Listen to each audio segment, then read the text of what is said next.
Well, and Cynthia, we're delighted to have you with us today. What are your thoughts on how golf's governing bodies, the LPGA, the USGA, can encourage women's participation in golf? I think any time that people are talking about women in golf, it's a good thing. The Twitter poll, I think, was a very positive overall experience.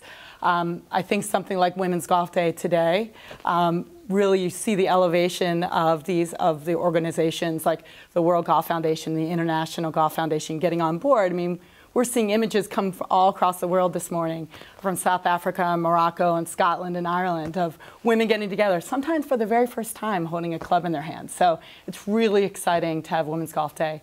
It's the second annual, which is today. Well, on this week's Golf Live social media poll, we asked if a Twitter vote to pick the final invitation to the ShopRite LPGA Classic was a good move or a bad move for promoting women's golf.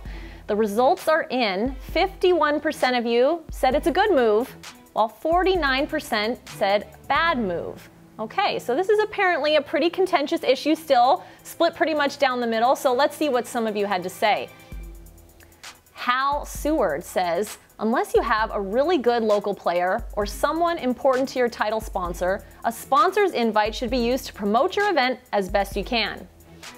Greg Crowder says, invite the top Symetra Tour money leader for a chance at a fast track to the tour. Shouldn't be based on looks. All right, do we have a middle ground here? Todd says, the Twitter pic missed the cut and shot 12 over for 2 days. I applaud them for trying something new, but kind of a bad move, I feel.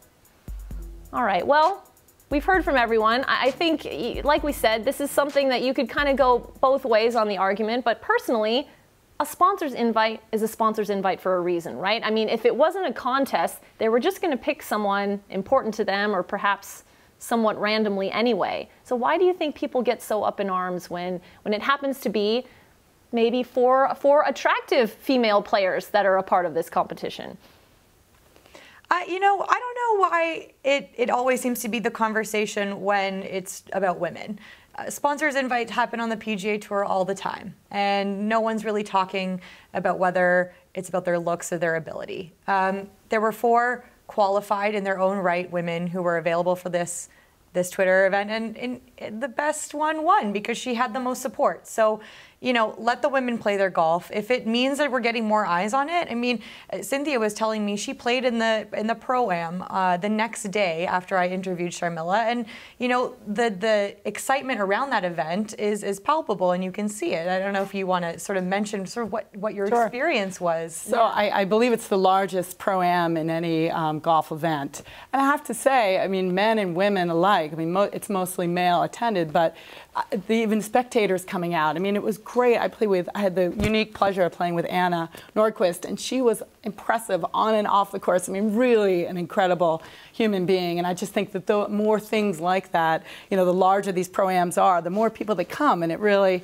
I think, elevates the interest in the women's game in general. Certainly the engagement and the attention given to this tournament was outstanding, so I think job done in that sense. Now, before I let you go, Cynthia, beyond Women's Golf Day, which is hugely successful in only its second year, what are your thoughts on moving forward and getting more women into the game? And maybe not just women, but kids and just players in general. Yeah, I think, and you hit it right there with kids, if we can get more kids involved and moms to get behind it, that's really going to be where the snowball starts, I think. Mm-hmm. And if we can make it more accessible and fun and less intimidating, which is really the idea behind Women's Golf Day, then we'll have a win. If anyone wants to still come out today to Women's Golf Day, they can go to womensgolfday.com. Locations, there's 702 locations available. So we're just starting in the U.S. So they just started this afternoon. So. There's still time to participate. Still time. That's the Sign best up. news.